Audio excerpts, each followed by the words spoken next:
ಅಭಿನಂದನಾ ಸಮಾರಂಭ ಹಾಗೂ ನೃತ್ಯ ಶಾಲೆಯ ವಿದ್ಯಾರ್ಥಿಗಳಿಂದ ನರ್ತನ ಸಂಜೆ ಕಾರ್ಯಕ್ರಮ. ತಾಲೂಕಿನ ಆನವಟ್ಟಿಯ ಶ್ರೀ ಬಾಲಾಜಿ ನೃತ್ಯ ಶಾಲೆಯ ವಿದ್ಯಾರ್ಥಿಗಳಿಂದ ಡಿಸೆಂಬರ್ 17ರ ಭಾನುವಾರ ಸಂಜೆ 6 ಗಂಟೆ ನೃಪತುಂಗ ವಿದ್ಯಾಶಾಲೆಯ ಆವರಣದಲ್ಲಿ ಅಭಿನಂದನಾ ಸಮಾರಂಭ ಹಾಗೂ ನೃತ್ಯ ಶಾಲೆಯ ವಿದ್ಯಾರ್ಥಿಗಳಿಂದ ನರ್ತನ ಸಂಜೆ ಕಾರ್ಯಕ್ರಮ ಹಮ್ಮಿಕೊಳ್ಳಲಾಗಿದೆ ಎಂದು ನೃತ್ಯ ಶಾಲೆಯ ಮುಖ್ಯಸ್ಥೆ ಶಿಲ್ಪಾ ಅನೂಪ್ ತಿಳಿಸಿದ್ದಾರೆ.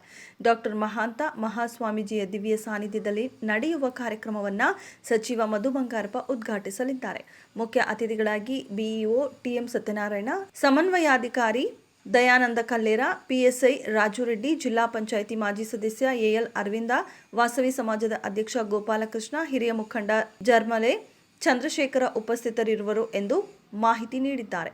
ಹೊಸನಗರ ಕೊಡಚಾದ್ರಿ ಪ್ರಥಮ ದರ್ಜೆ ಕಾಲೇಜು ಕನ್ನಡ ಪ್ರಾಧ್ಯಾಪಕ ಡಾಕ್ಟರ್ ಕೆ ಶ್ರೀಪತಿ ಹಳಗುಂದ ಅವರಿಂದ ಉಪನ್ಯಾಸ ನಡೆಯಲಿದ್ದು, ಈ ಸಂದರ್ಭದಲ್ಲಿ ಪ್ರಸೂತಿ ಮತ್ತು ಸ್ತ್ರೀರೋಗ ತಜ್ಞೆ ಸುಪ್ರಿಯಾ ಹಾಗೂ ಅಂತಾರಾಷ್ಟ್ರೀಯ ಯೋಗ ಪಟು ತನ್ವಿತಾ ವಿ ಸಾಗರ್ ಅವರನ್ನು ಸನ್ಮಾನಿಸಲಾಗುವುದು ಎಂದು ತಿಳಿಸಿದ್ದಾರೆ.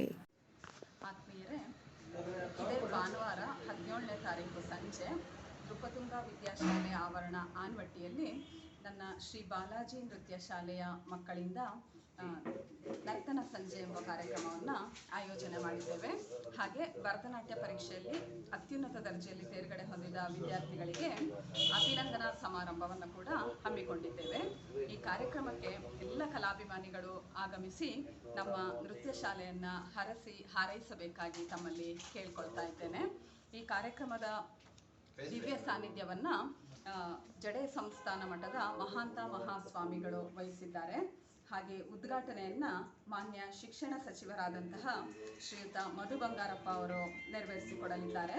ಮುಖ್ಯ ಅತಿಥಿಗಳಾಗಿ ಟಿಎಂ ಸತ್ಯನಾರಾಯಣ ಸರ್, ಕ್ಷೇತ್ರ ಶಿಕ್ಷಣಾಧಿಕಾರಿಗಳು ಸೊರಬ, ಶ್ರೀ ದಯಾನಂದ ಕಲ್ಲೇರ್, ಕ್ಷೇತ್ರ ಶಿಕ್ಷಣಾಧಿಕಾರಿಗಳು ಸಮನ್ವಯಾಧಿಕಾರಿಗಳು ಸೊರಬ, ಹಾಗೆ ಆನ್ವಟ್ಟಿಯ ಪೊಲೀಸ್ ಸಬ್ ಇನ್ಸ್ಪೆಕ್ಟರ್ ಆದಂತಹ ಶ್ರೀ ರಾಜು ರೆಡ್ಡಿ ಸರ್ ಅವರು, ಹಾಗೆ ಜಿಲ್ಲಾ ಪಂಚಾಯಿತಿಯ ಮಾಜಿ ಸದಸ್ಯರಾದ ಎಎಲ್ ಅರವಿಂದ್ ಅವರು, ಹಿರಿಯ ಮುಖಂಡರು ಆದಂತಹ ಚಂದ್ರಶೇಖರ್ ಜರ್ಮಲೆ ಅವರು, ಹಾಗೆ ಆನ್ವಟ್ಟಿ ವಾಸವಿ ಸಮಾಜದ ಅಧ್ಯಕ್ಷರಾದಂತಹ ಗೋಪಾಲಕೃಷ್ಣ ಇವರು ಮುಖ್ಯ ಅತಿಥಿಗಳಾಗಿ ಆಗಮಿಸಲಿದ್ದಾರೆ.